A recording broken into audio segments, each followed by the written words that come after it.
Okay, hi. Happy Sunday. I'm assuming it says live video starting. Okay, hi there. Happy Sunday. Glorious, glorious Sunday. Can you see the sunshine back there? It's an absolutely stunning day here in BC. So, of course, I had to come on today. Why? Because I've seen some really cool stuff on social media. So, there is a deli.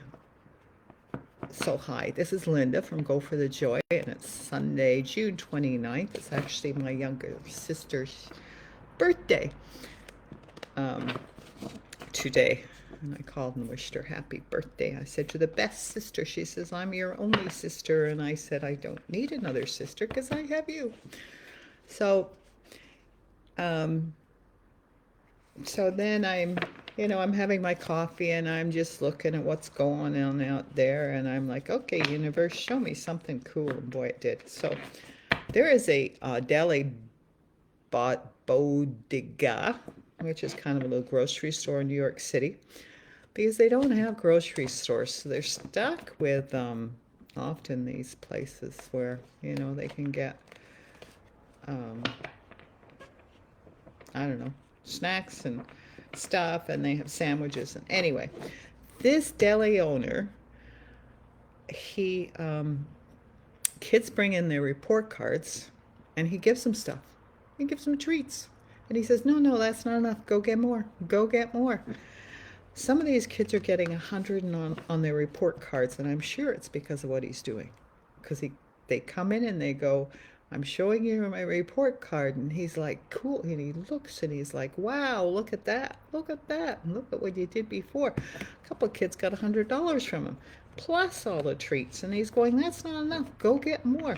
And some of them will pick up milk and eggs and bread. So that tells you volumes about the family. So here are these kids being um, nurtured, encouraged. It takes a village. It takes a village, and we can be part of that village. And my Circle K up the road is part of that village for our community, because all the high school kids go there during their break. And he is absolutely wonderful with them, and all of their staff's really good with them. I don't know that he's doing that. I think I will suggest that to him. Though the community's not as poor as this community that's being done in New York City. So maybe it's not such a good idea. Anyway, I will mention it to him. Regardless, I will mention it to him. So that's one thing. And then I was just thinking how good things can be out there, despite all the. Okay, so it's Canada Day. Yay, Canada. Or is that tomorrow? Tomorrow. It's Canada Day. And I was thinking how Canadians play small. And Canadians are very hard on their politicians, or can be very hard on their politicians. And Carney's getting raked over the coal for some of the stuff, and so is our premier in Eby. BC needs new ferries, and you'd think, well, yeah, so, but in BC, Vancouver Island is part of BC, and ferries go back and forth from the mainland to Vancouver Island, from a couple of different parts of the mainland to Vancouver Island, to all the other different communities that are still only accessible by ferries. Some smaller ferries, but big ones that go between the mainland to Victoria and Nanaimo, and then smaller ones that do smaller routes. So we also have huge tourism in BC, and so the ferries in the summers are booked, and you can wait. So if something happens, if the ferry breaks down, then you could be waiting hours and hours and hours for the next ferry, which is what has been happening as these ferries age. So consequently, BC needs new ferries, and they put out a bid.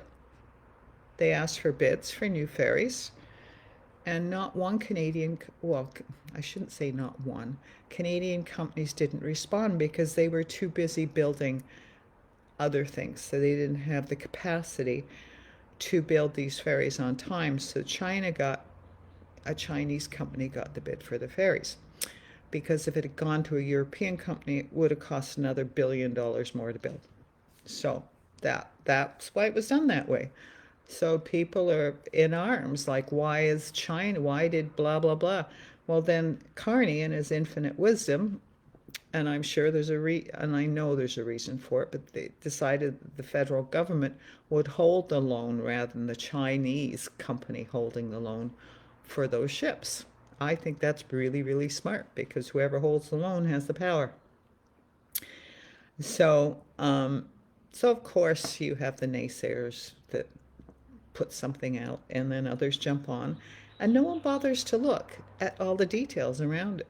Frankly, the news doesn't, because my husband came and said, "Did you know about the ferries?" And I went, "I seem to recall that there was a reason the Chinese company got it." So then I go looking and I find the reason.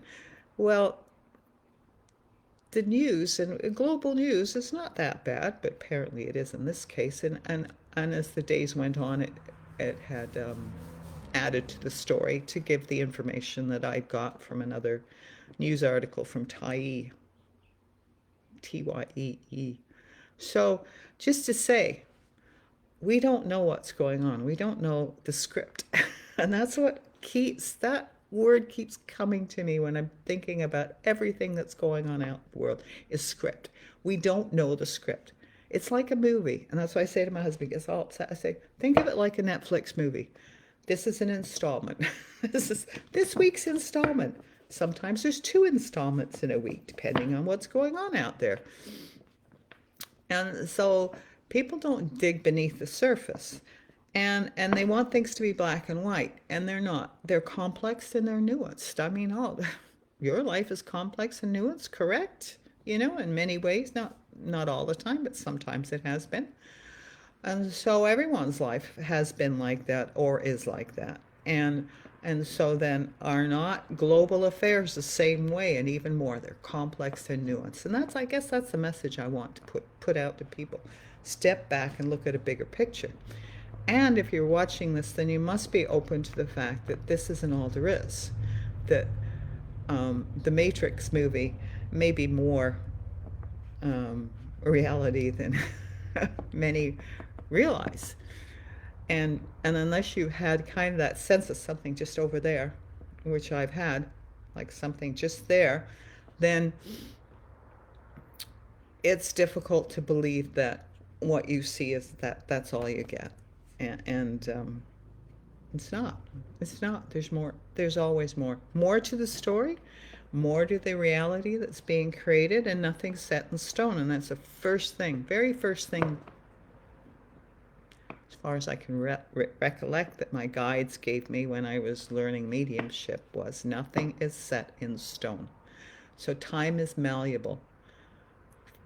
And if time's malleable, then doesn't that mean that the past and future is malleable as well? It's not set in stone. So whatever we do today can, are you ready? Can influence what happened in the past and what's happening in the future. Of course, what's happening in the future, but what's happening in the past, what's happened already, influence what's happened already. Check out Mandela Effect, and you will see. If you want to go down some rabbit holes, it's kind of interesting. So it is kind of reality TV. I was listening to Pete Hegseeth, and he's talking, and I go, frick, he's talking like, I think I mentioned this already, talking like it's in a movie script. So here we have this big movie script being played out and being rewritten, perhaps, right? Or a novel, and it has rewrites, and people go away and come back with another perspective or another choice, and so then it's like those kids' stories. Well, what do you want to have next? And then it puts the story off into a different path. So that's the world. That's our lives. And through all of it, we have free will and choice.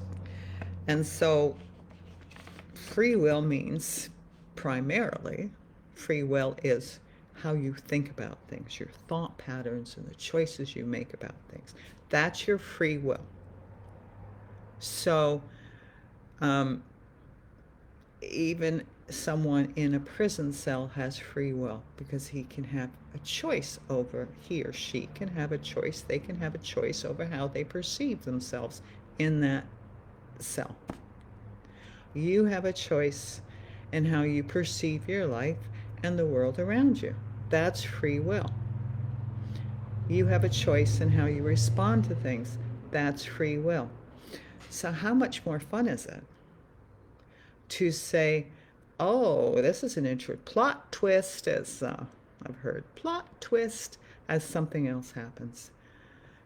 Instead of, oh my freaking God, can you believe it?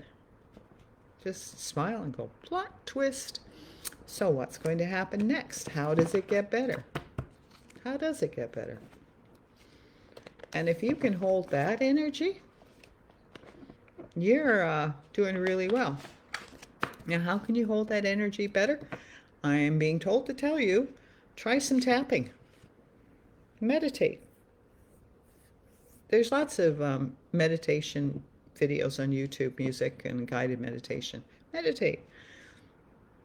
If you don't like that, go to and do some tapping with, oh, why can't I remember his name?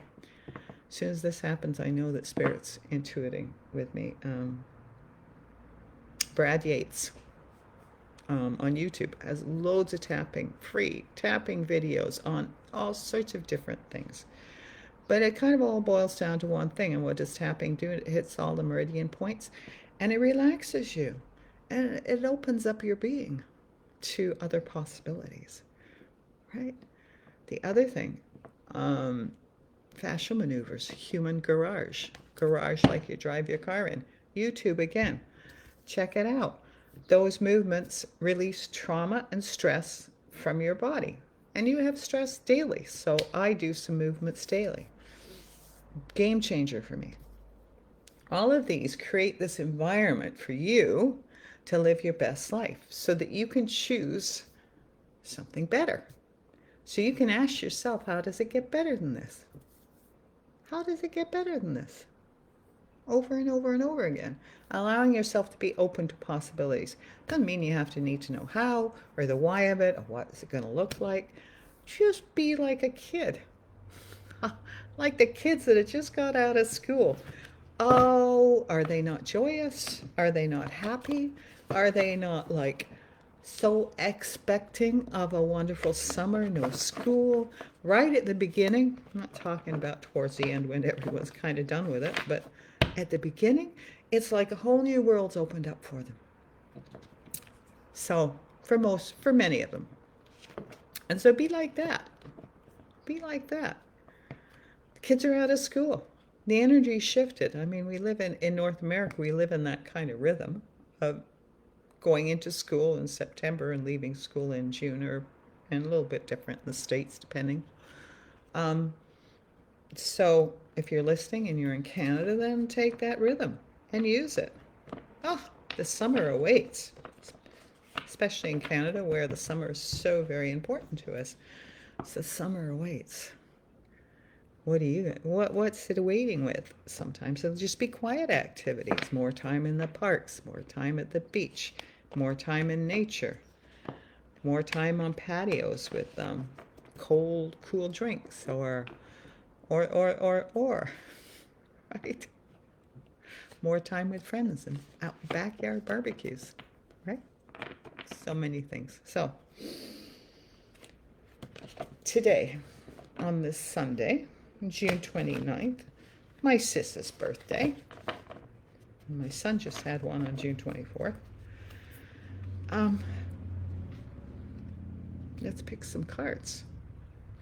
Let's pick some cards for the week coming up. When there's so many interesting things going on out there and people have so many opinions about it. So many opinions. I'm not seeing a bigger picture and not understanding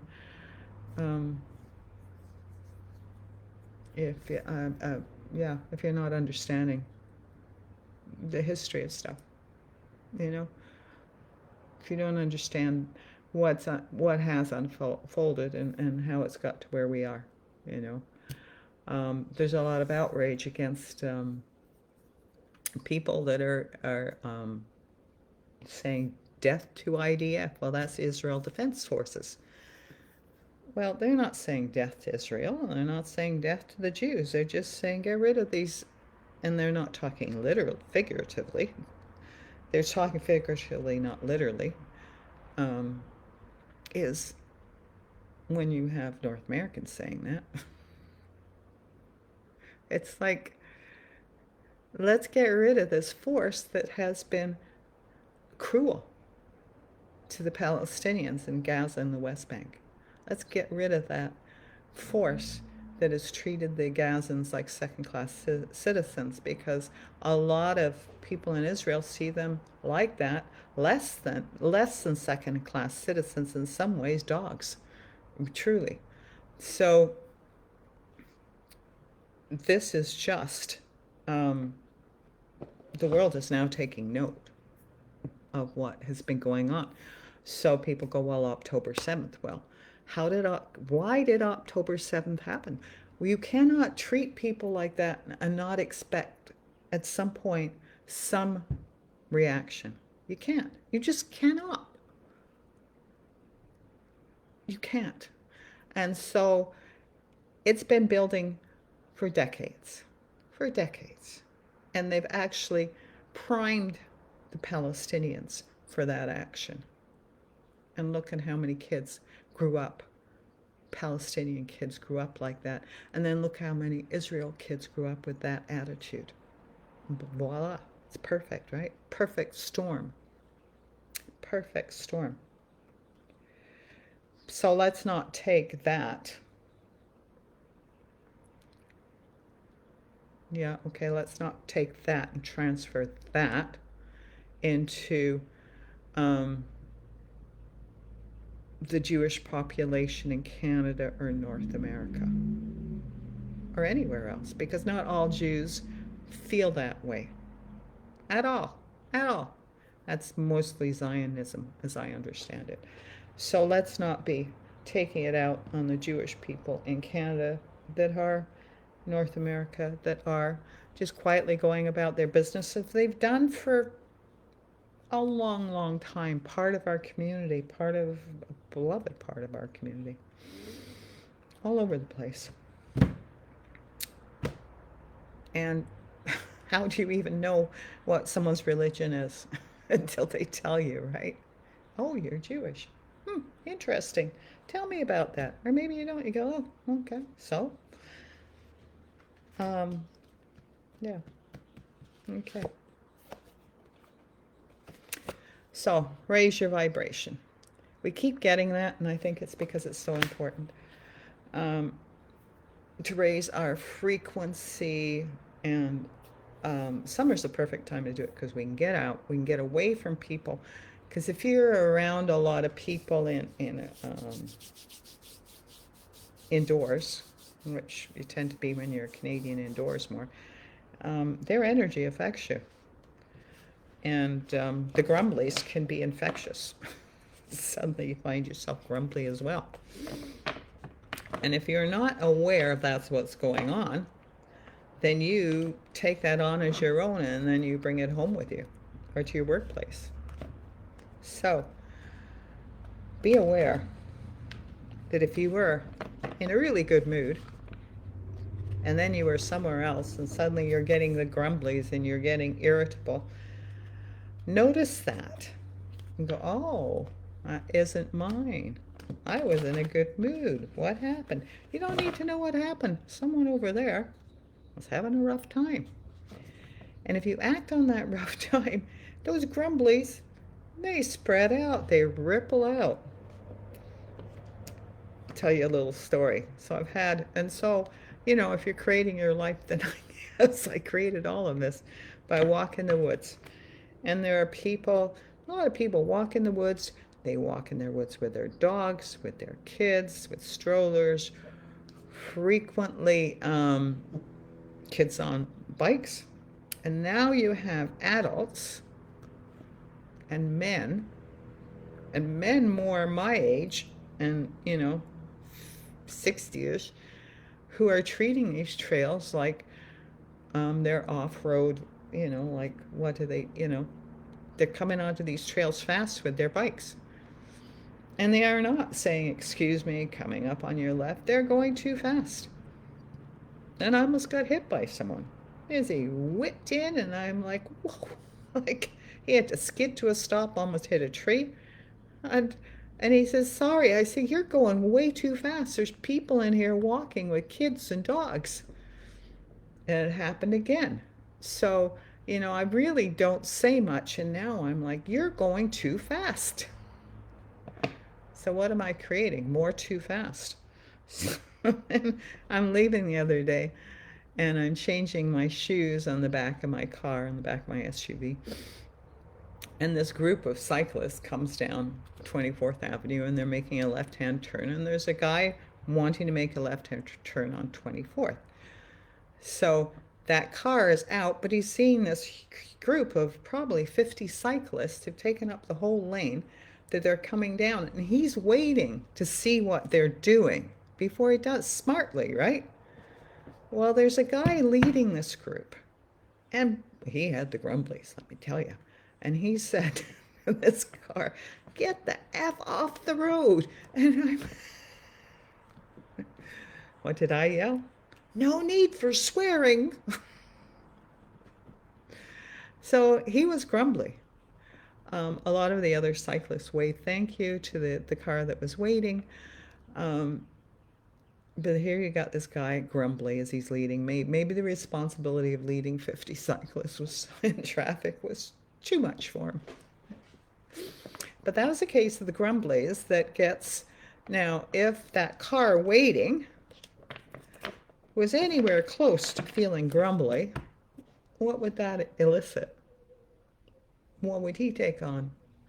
And then wherever he went, when he was driving, would he go too fast? Would he be using his horn? There are all these different things that happen when you get the Grumblies. So you want to raise your vibration to soothe those Grumblies and not make them infectious out there. Okay? So, next card.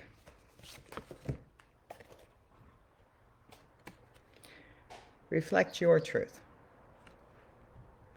So you can see she's sitting there, and there's all sorts of different things there. All sorts of them. There's a scale of justice, there's the peace stuff, there's a heart, there's a ladder going to perhaps higher places, a flower, and fire. So we all have our own truths. Don't let those truths get muddied up by other people's Grumblies.